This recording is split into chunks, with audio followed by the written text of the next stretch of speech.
अवधूत चिंतन श्री गुरुदेव दत्त श्री स्वामी समर्थ महाराज की जय। स्वामी दत्त सेवा या चॅनलवर तुम्हा सर्वांचे खूप खूप स्वागत। तुम्हा सर्वांचं आरोग्य उत्तमाचं राहू दे, राहिलेलं आयुष्य आरोग्यदायी जाऊ दे, तुम्हा सगळ्यांना दीर्घायुष्य मिळू दे असं मी स्वामीचरणी प्रार्थना करते। आणि माझ्या व्हिडिओला सुरुवात। भाद्रपदच्या तृतीये दिवशी आपण हरतालिकेचा उपवास करतो। हा हरतालिकेचा उपवास स्त्रियांनी आपलं सौभाग्य, दीर्घायुष्य आपल्या पतीला मिळावं, आपलं सौभाग्य अखंड राहावं, मुलींना पती चांगला मिळावा, आपल्या घरातल्या सगळ्यांचं आरोग्य चांगलं राहावं यासाठी करायचं असतं। तर ह्या हरतालिकेच्या सगळ्या महिलांना खूप खूप शुभेच्छा। उद्या भाद्रपद चतुर्थी म्हणजे भाद्रपद चतुर्थी दिवशी गणेश चतुर्थीची स्थापना आपण करतो। ह्या गणेश चतुर्थीची स्थापनेचा मुहूर्त आणि गणेश चतुर्थीचा राहू काळ उद्या किती वाजता हे मी तुम्हाला सांगणार। तर बघा, गणेश चतुर्थीला मुहूर्त म्हणजे कुठलाही देव मुहूर्त न बघता आणला तरी चालतं, कारण देवांसाठी सगळेच दिवस सगळं टायमिंग खूप महत्त्वाचं असतं। पण तरीसुद्धा आपण राहू काळामध्ये कुठल्याही शुभ गोष्टी देवाची स्थापना करायची नाही। राहू काळामध्ये तुम्ही पारायण केलं तरी चालेल, दुर्गा सप्तशतीचं, मल्हारी सप्तशतीचं, गुरुचरित्राचं, सारामृतचं, हे पारायण तुम्ही राहू काळामध्ये करू शकता। बघा, केंद्रामध्ये राहू काळामध्ये दुर्गा सप्तशतीचा पाठ असतो, ऑनलाईनसुद्धा ते पाठ आहेत। पण देवाची स्थापना शुभ कार्य हे राहू काळामध्ये करायचं नाही।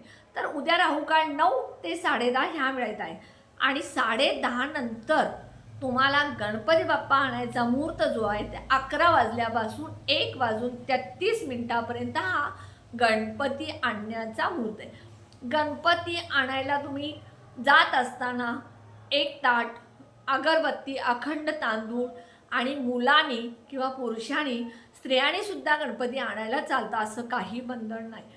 पण स्त्रियांनी डोक्यावर ओढणी घ्यावी, पदर घ्यावा, मुलांनी फरची टोपी घाला, साधी टोपी घाला, फेटा बांधा।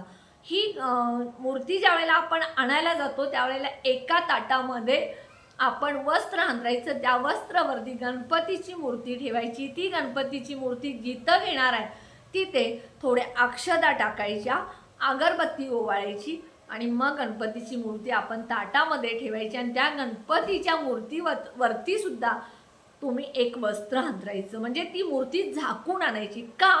तर त्या मूर्तीला कोणाची नजर लागू नये म्हणून। तसं तर देवांना कुठल्याच आपण क्षुल्लक आहोत, आपण देवांना नजर लावणारे कोण, तरीसुद्धा आपण हे नियम पाळायचे। आणि ही मूर्ती तुम्ही 11 ते 1:30 ह्या वेळेतच आणा। समजा तुम्हाला 11 ते 1:30 ह्या वेळेत जमलं नाही, म्हणजे मुहूर्ताच्या वेळेत तुम्हाला गणपतीला आणायला जायला जमलं नाही, तर तुम्ही 1:30 नंतर 5:30 वाजेपर्यंत कधी आणू शकता। पण 5:30 नंतर चतुर्थीचा मुहूर्त संपतो।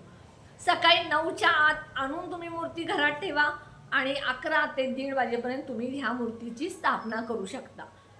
आदल्या दिवशी काही जण मूर्ती आणतात आणि मुहूर्तावरती घरामध्ये स्थापन करतात, असंही चालतं। पण उद्या 11 ते 1:30 वाजेपर्यंत जर मूर्ती आणला तर खूप शुभ मुहूर्त आहे। ही मूर्ती घरात घेत असताना तुम्ही ज्यांनी गणपती घेतलाय त्यांच्या पायावरती पाणी घालायचं, डोळ्यांना थोडं पाणी लावायचं, गणपती बाप्पांच्या पायांना सुद्धा, चरणांना थोडंसं पाणी पोटानं लावायचं, डोळ्यांना थोडं पाणी लावायचं आणि एक लिंबू अर्धा कापायचा किंवा भाकरीचे तुकडे घ्यायचे आणि असं उतरून दोन्हीकडे टाकून हळद कुंकू लावायचं। ज्यांनी गणपती घेतलाय त्यांना औक्षण करायचं आणि घरामध्ये मूर्ती घ्यायची। तर अशा पद्धतीनं उद्या तुम्ही गणपतीची मूर्ती ह्याच मुहूर्तावरती आणा, तुम्हाला गणपती बाप्पांचा शुभ आशीर्वाद मिळेल। गणपती बाप्पा जे आहेत ते संकट दूर करणारे आणि बुद्धीचे दैवत आहेत, त्यामुळं प्रत्येकाच्या घरामध्ये इतका उत्साह असतो, उद्या आनंद असतो। गणपती बाप्पांची मिरवणूक काढून लोक गणपती आणत असतात, वाजत गाजत गणपती आणत असतात, डेकोरेशन करतात, खूप घरामध्ये सजावट प्रत्येकाच्या असत्या, मंडळामध्ये असत्या, कारण गणपती हा बुद्धीचा दैवत आहे आणि खूप सगळ्यांना त्याचा आगमनाचा आनंद असतो। तर अशा ह्या गणपतीच्या मुहूर्त उद्या 11 ते 1:30 हाच आहे, एवढं लक्षात ठेवा। राहू काळ 9 ते 10:30 हा राहू काळ पाळायलाच पाहिजे, कारण राहू काळ हा दोष राहू काळचा दोष आपल्याला लागू नये म्हणून हे पाळायचं असतं. तर अशा पद्धतीनं उद्या सगळ्यांनी ह्या मुहूर्तावरती गणपतीची मूर्ती आणा. तुम्हा सगळ्यांना गणपती बाप्पा चांगली बुद्धी देवोत, तुमचं सगळ्यांचं संकट दूर करू देत असं मी गणपतीचरणी प्रार्थना करते. आणि माझ्या व्हिडिओला तुम्ही जास्त लाईक करा, शेअर करा, कमेंट करा, ऑल बटनला क्लिक करा. त्यामुळे माझे छोटे छोटे उपाय सेवा तोडगे करतील. आणि नवीन कोणी माझे व्हिडिओ बघत असतील त्यांनी माझ्या व्हिडिओला जास्तीत जास्त सबस्क्राईब करा. माझ्या मुलीचासुद्धा डेली व्लॉगचा व्हिडिओ आहे सीमंतिनी करू. ह्या व्हिडिओलासुद्धा तुम्ही जास्तीत जास्त शेअर करा, लाईक करा, सबस्क्राईब करा. तुम्हा सगळ्यांचं प्रेम आणि प्रोत्साहन आम्हाला असल्यामुळं आम्हाला व्हिडिओ बनवण्यास खूप उत्साह येतो.